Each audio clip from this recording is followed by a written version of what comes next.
Hello guys, welcome to the video. അപ്പൊ നമ്മൾ ഇന്ന് പറയാൻ പോണെന്ന് വെച്ച് കഴിഞ്ഞാൽ ക്യാപ് കട്ട്.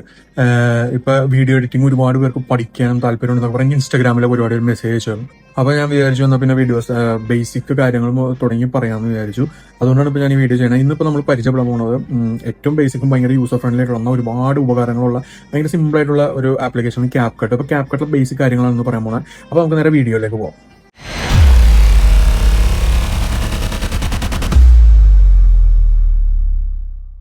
അപ്പോൾ നമ്മൾ ക്യാപ് കട്ട് ഓപ്പൺ ആക്കുമ്പോൾ ഇങ്ങനെ ഒരു ഇന്റർഫേസ് ആണ് വരുന്നത്. അപ്പോൾ നമുക്ക് പുതിയൊരു പ്രോജക്റ്റ് ക്രിയേറ്റ് ചെയ്യാനായിട്ട് ഇവിടെ ക്രിയേറ്റ് പ്രോജക്റ്റ് കൊടുക്കുക. അതിന് ലോഗിനും കാര്യങ്ങളൊക്കെ ചെയ്യണം. അതിപ്പോൾ എല്ലാവർക്കും അറിയാം, നോർമലായിട്ട് ചെയ്യണ പോലെ തന്നെ ചെയ്താൽ മതി. അപ്പോൾ നമ്മൾ ക്രിയേറ്റ് ന്യൂ പ്രോജക്റ്റ് കൊടുക്കുമ്പോൾ ഇങ്ങനെ ഒരു ഇന്റർഫേസ് വരും. ഇതിലാണ് നമ്മുടെ ടൈം ലൈൻ അതുപോലെ തന്നെ മീഡിയ ഇമ്പോർട്ട് ചെയ്യാനുള്ള സ്പേസ് കാര്യങ്ങളെല്ലാം വരുന്നത്. അപ്പോൾ നമുക്കത് എന്തൊക്കെയാണെന്നുള്ളത് നോക്കാം. ഇന്ന് നമ്മൾ ബേസിക് കാര്യങ്ങൾ മാത്രമേ പറയുന്നുള്ളൂ. ഇതിൽ ഏറ്റവും ടോപ്പിൽ വരുന്നത് മീഡിയ എന്ന് പറയുന്നത്. ഇതിലാണ് നമ്മുടെ വീഡിയോസ് കാര്യങ്ങളൊക്കെ നമുക്ക് ഇമ്പോർട്ട് ചെയ്യാനും കാര്യങ്ങളൊക്കെ ഉള്ളത്. ഓഡിയോസ് ആണ്, ഇമേജ് ആണെങ്കിലും എന്താണെങ്കിലും ഇമ്പോർട്ട് ചെയ്യാനുള്ളത്. പിന്നെ ഓഡിയോ എന്ന് പറഞ്ഞ ഓപ്ഷൻ. ഇതെന്ന് പറഞ്ഞാൽ നമുക്ക് ക്യാപ് തന്നെ കുറേ ഇൻബിൽട്ട് ഓഡിയോകളുണ്ട്, അതുപോലെ തന്നെ സൗണ്ട് എഫക്റ്റുകളുണ്ട്. അതുപോലെ നമുക്ക് ഇതിലേക്ക് ഇമ്പോർട്ട് ചെയ്യാം, അങ്ങനെ നമുക്ക് ചെയ്യാൻ പറ്റും. വീഡിയോ ഒന്ന് എക്സ്ട്രാക്ട് ചെയ്തെടുക്കാം, അതൊക്കെ ചെയ്യാൻ പറ്റും. പിന്നെ കാണുന്ന ഈ ഒരു ഓപ്ഷനാണ് ടെക്സ്റ്റ് ആഡ് ചെയ്യാനുള്ളത്. നമ്മുടെ വീഡിയോയിലേക്ക് ടെക്സ്റ്റും കാര്യങ്ങളൊക്കെ ആഡ് ചെയ്യാനുള്ളത്. പിന്നുള്ള സ്റ്റിക്കേഴ്സ്, അതൊക്കെ ഞാൻ വഴി പറയാം. എഫക്റ്റ്, ട്രാൻസിഷൻ, ക്യാപ്ഷൻ, അതൊക്കെ ഉണ്ട്. അതൊക്കെ നമുക്ക് നമ്മൾ വഴിയെ നോക്കാം നമുക്ക്. അപ്പോൾ നമ്മൾ വീണ്ടും മീഡിയയിലേക്ക് വന്നു. നമുക്ക് ഇനിയിപ്പോൾ ഇതിലേക്ക് ഒരു വീഡിയോ ആദ്യം ഇമ്പോർട്ട് ചെയ്യണമെന്നുണ്ടെങ്കിൽ മീഡിയയിൽ ഇമ്പോർട്ട് ക്ലിക്ക് ചെയ്തിട്ട് നമ്മുടെ വീഡിയോ എവിടെയാണ് കിടക്കണമെന്ന് വെച്ച് കഴിഞ്ഞാൽ അത് ആഡ് ചെയ്യുക. അപ്പോൾ ഞാൻ തൽക്കാലത്തേക്ക് ഒരു വീഡിയോ ഞാൻ ആഡ് ചെയ്യണം.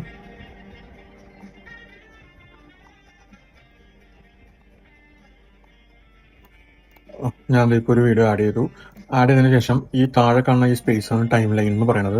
അപ്പോൾ നമ്മൾ നേരെ ടൈം ലൈനിലേക്ക് അത് എടുത്തിട്ടു. ഇപ്പോൾ കണ്ട ഇങ്ങനെ ഇവിടെ വരും. വന്നതിന് ശേഷം നമുക്ക് ഇപ്പോൾ ഈ വീഡിയോ നമുക്ക് ടൈം ലൈനിന്റെ മുകളിൽ കാണുന്ന ഈ ഓപ്ഷൻസ് കണ്ടോ, ഇത് ആരോ മാർക്ക്, നമുക്ക് ഏത് പോയിന്റർ ഏത് എടുക്കേണ്ട, സെലക്ട് എന്നുള്ള സ്പ്ലിറ്റ്, അതൊക്കെ നമുക്ക് വഴിയെ പറയാം. അതൊന്നും വലിയ ഇമ്പോർട്ടൻ്റ് ആയിട്ടുള്ള കാര്യമല്ല.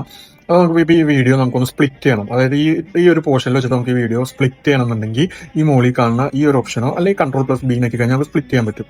അതുപോലെ തന്നെ ഇനിയിപ്പോൾ നമുക്ക് ഇവിടെ നിന്ന് ഈ ഭാഗം വേണ്ട എന്നാണെങ്കിൽ ഈ ഒരു ഓപ്ഷനോ അല്ലെങ്കിൽ Q ഞെക്കി കഴിഞ്ഞാൽ നമുക്ക് അത് കളയാൻ പറ്റും. ഇനിയിപ്പോൾ അതല്ല, ഇവിടുന്ന് ഇങ്ങോട്ടുള്ള ഭാഗങ്ങൾ വേണ്ടാന്നുണ്ടെങ്കിൽ ഈ ഒരു ഓപ്ഷൻ അല്ലെങ്കിൽ W നോക്കി കഴിഞ്ഞാൽ അത്രയും ഭാഗം കട്ട് ചെയ്യാൻ പറ്റും. ഓക്കെ, അപ്പോൾ നമ്മളിപ്പോൾ ഈ വീഡിയോ ഞാൻ വേറെ വീഡിയോ ആഡ് ചെയ്യാനുള്ള ഈ ഒരു വീഡിയോ തന്നെ കാര്യങ്ങൾ കാണിച്ചു തരാം. ഇന്ന് വളരെ ബേസിക് ആയിട്ടുള്ള കാര്യങ്ങൾ മാത്രമേ പറയുള്ളൂ.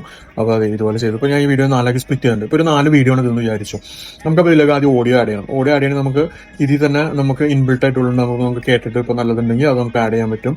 ഞാനിതിപ്പോൾ ക്യാപ്കട്ട് പ്രോ ആണ് യൂസ് ചെയ്യണത്, അല്ലാതെ പ്രോ ഫീച്ചർ അല്ലാത്തതുണ്ട്. അതിലും ഓഡിയോസൊക്കെ നമുക്ക് കിട്ടും. ഇപ്പോൾ ഒരു ഓഡിയോ നമ്മൾ ആഡ് ചെയ്തതിന് ശേഷം ഇനിയിപ്പോൾ നമുക്ക് ഇവിടെ നിന്ന് മാറുമ്പോൾ ഇവിടെ നമുക്ക് ട്രാൻസിഷൻ കൊടുക്കുന്നുണ്ട്. ഈ മോളിൽ ട്രാൻസിഷൻ എടുക്കാം. ഇതിലും പ്രോയും ഉണ്ട്, ഫ്രീ ആയിട്ടുള്ളതുണ്ട്. അപ്പോൾ ഇതിലിപ്പോൾ ഇത് ഫ്രീ ആയിട്ടുള്ള ഈ ഒരു ട്രാൻസിഷൻ ഇവിടെ കൊടുക്കുകയാണെന്നുണ്ടെങ്കിൽ അത് കഴിയുമ്പോൾ ആ ഒരു ട്രാൻസിഷൻ അവിടെ വരും. ഇതിപ്പോൾ സെയിം വീഡിയോ ആയതുകൊണ്ടാണ് ആ ഒരു എഫക്റ്റ് മനസ്സിലാവാത്തത്. ഞാനൊന്ന് വളരെ ചുരുക്കി പറഞ്ഞ് മനസ്സിലാക്കണമെന്നുള്ളൂ. ഓക്കെ, ഇനിയിപ്പോൾ നമുക്ക് ഈ ഒരു വീഡിയോക്ക് നമുക്ക് ഫിൽറ്റർ ആഡ് ചെയ്യണമെന്നുണ്ടെങ്കിൽ മോളിൽ കാണുന്ന ഫിൽറ്റർ എടുക്കുക. ഫിൽറ്ററിൽ നമുക്ക് ഏത് ഫിൽറ്ററാണോ വേണ്ടത് അത് നമുക്ക് ഇഷ്ടമുള്ള ഫിൽറ്റർ നമുക്ക് കൊടുക്കാവുന്നുള്ളൂ.